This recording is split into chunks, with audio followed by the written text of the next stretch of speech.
asemhlabeni azinzile emhlabeni ukuze yande lento yokumesaba uNkulunkulu ithi mawusufikile uthi baba ngonini uyingozi umuntu ovela njengegorha iba nento yokuvela njengomuntu ngoba kwasesizalweni uzelwe ngento yokuwa kuthiwa ibalo ngalento yakho yenhliziyo enhle kuthiwa ibalo nokubala kuthiwa ibalo lento yakho yokuself righteous kuthiwa ibalo kodwa oza kuye makazi ukuthi wonile.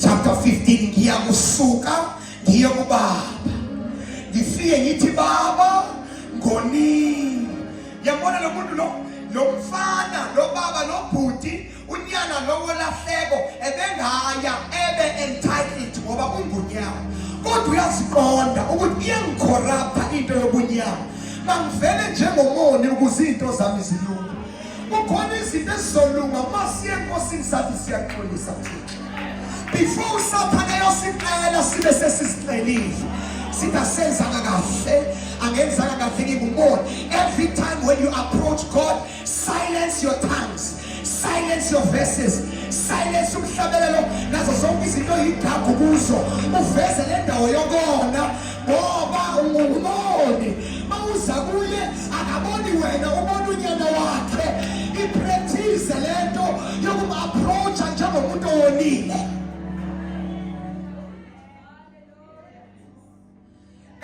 Nengqondo yakho is working against you namehlo akho are working against you nomzimba wakho lo is working against you uyafuna ukuyenza lento kodwa umzimba wakho uyala uyafuna noma usuyizama amehlo abone amoshe yonke le sonile nkosini siyizoni siyanuka izono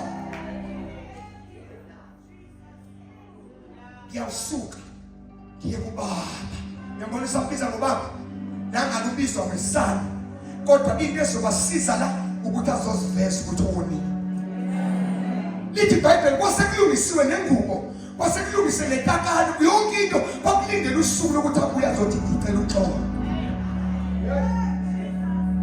kodwa zakhe ezilungile eyilungisiwe zisolungile kodwa zakhe sesikhona vele zilinda wena ukuthi baba ngiyaxolisa ehisele kabili zilinde wena uzineke uvela kakhulu uvela ngeeducation yakho uvela ngeinto zakhe eziphathekayo uvela ngebank balance yakho uvela ngeinto ezibonwayo wena awukaveli ngokubona ikona okuzokhulu kuna ezintweni ezibushiwe. We approach God as sinners and beg for his mercies.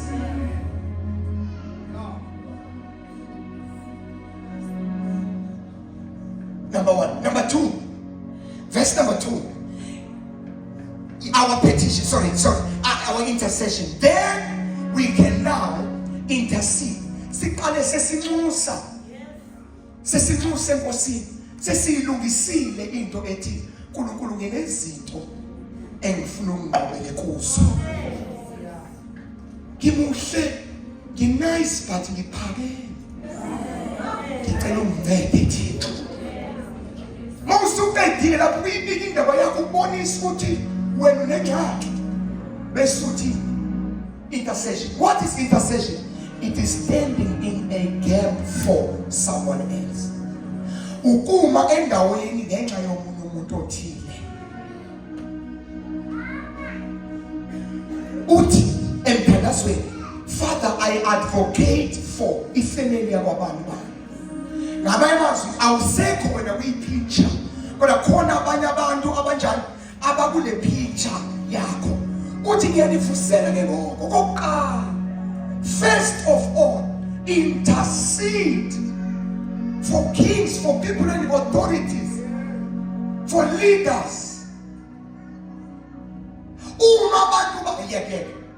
Now, the Bible now leads, not the Bible. When we look at that word, the intercession, ususa is ususa ubutholile ethi uyazama ukuhlanganisa amagama okuya enkosini uthi wena awume kancane uzokuyena simvulela ifolder uyagula ngoba kunabantu abahleli phansi bayagula uma sebegula amandla wekho lokuyovula ifolda kubiza ophilayo ayobela inini esibhedlela amvulele ifolda ngoba yena uyaphela. It is standing on behalf of someone else. Uthi imakanani awukho right wena uthi baba nangu uxolile ngavumi ngaye mnika abantu ima endaweni sifundise ukuma endaweni yomunye umuntu emthandazweni. Yabona leliya kamera lokujajana sizolikhipha libe empty. Sifundise abantu ukuma nokunyusa ngenxa yabanye abantu. Alinabanusi ngenxa yabantu kodwa kugcwele ligcwele elika right and wrong.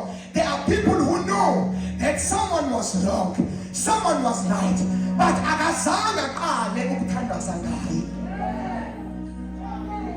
Thwalisanani ithini vese thwalisanani imithwalo thandazelanani. That is intercession. Number 3, pray for one another. When you look at the book of James, chapter 5, verse 16, an effective fervent prayer of a righteous man availeth much. Pray for one another. Thandazelanani. Shall we amen? Umuntu oluzothi kwazumisela uthi ke kuliya uthi God spoke to her ukuthi makathandaze noMandlovu. Kanti uMandlovu we accident. When the Holy Spirit drops a name, intercession is rescuing someone. The fact that here revealed kukhona umuntu osengxakini. Umoya ogcwele uthi kuwe kwaza ubani ngoba ukuyiphosha yomthandazo.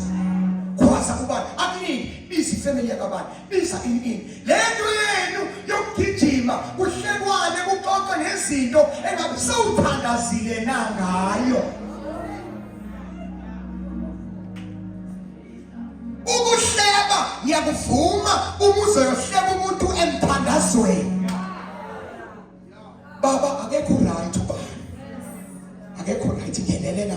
Ngiyakuvuma ukuhleba okuhle ukuthi masiyobahleba enkosini. Sithi baba ngenelela. Sekuyinyanga ye6 engaphangeli. Vela Thixo, uNkulunkulu ungahluleki.